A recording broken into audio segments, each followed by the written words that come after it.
Assalamualaikum warahmatullahi wabarakatuh. Puji syukur kehadirat Allah Subhanahu wa taala yang telah melimpahkan rahmat dan karunia-Nya hingga nikmat sehatnya sehingga saya pribadi dapat membuat salah satu tugas video hukum pidana oleh dosen pengampu Muhammad Aiman SHMH. Izin memperkenalkan diri, saya Lukman Hakim dari program studi Hukum Tata Negara kelas 3B. Di sini saya akan menjelaskan materi dari kelompok 4 mengenai alasan pembenar, pemaaf, dan penghapusan tuntutan. Langsung saja, pengertian alasan pembenar. Alasan pembenar adalah sebuah konsep dalam hukum pidana yang berfungsi sebagai dasar hukum untuk membenarkan tindakan yang jika dilihat dari sudut pandang bisa dianggap sebagai tindak pidana. Dalam konteks ini, tindak yang dilakukan tidak dipandang sebagai kejahatan melainkan justru dibenarkan berdasarkan kondisi atau keadaan tertentu yang ada pada saat tindakan tersebut dilakukan. Dasar hukum alasan pembenar di Indonesia, alasan pembenar diatur secara jelas dalam Kitab Undang-Undang Hukum Pidana KUHP, khususnya dalam pasal 49 sampai dengan pasal 51. Pasal-pasal ini mengatur berbagai kondisi yang memungkinkan seseorang untuk dianggap bersalah atas tindakan yang dilakukan selama tindakan tersebut memenuhi kriteria tertentu yang ditetapkan oleh hukum.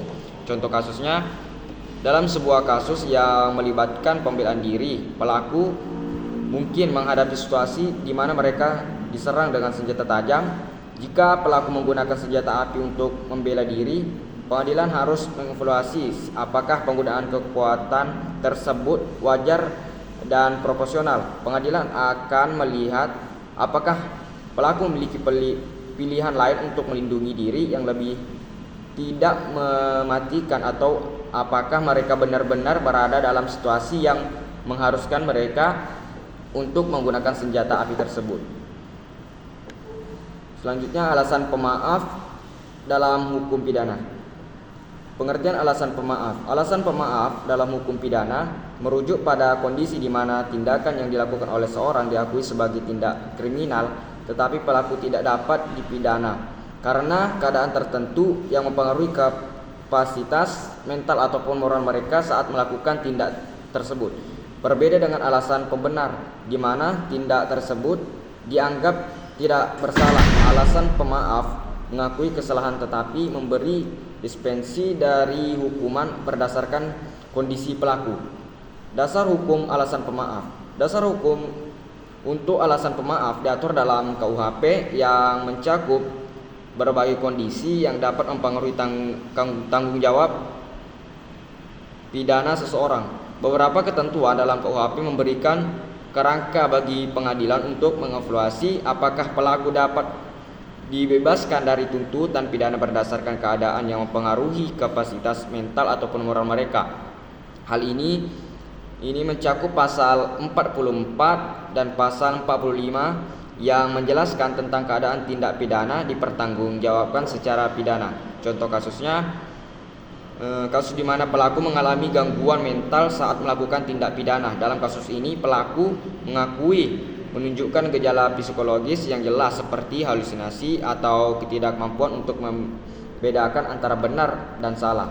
Pengadilan akan melakukan penilaian psikologis untuk menentukan apakah kondisi mental pelaku mempengaruhi keputusan mereka saat melakukan tindak tersebut. Jika terbukti pelaku dapat dibebaskan dari tuntutan pidana atau diberikan penegakan rehabilitas yang lebih sesuai. Selanjutnya, penghapusan tuntutan dalam hukum pidana. Pengertian penghapusan pidana adalah mekanisme dalam hukum pidana di mana tuntutan hukum terhadap seseorang dihapuskan untuk dihentikan berdasarkan kondisi tertentu meskipun tindakan yang dilakukan oleh si pelaku. 2. Berdasarkan hukum penghapusan tuntunan. Dasar hukum untuk penghapusan tuntunan diatur dalam berbagai ketentuan dalam KUHP yang menjelaskan kondisi di mana tuntutan hukum yang dihentikan. Salah satu ketentuan utama yang mengatur penghapusan tuntutan adalah pasal 76 KUHP yang memberikan pengadilan hak untuk menghentikan proses hukum dalam dalam keadaan tertentu, terutama jika pelaku telah menunjukkan tekad yang baik.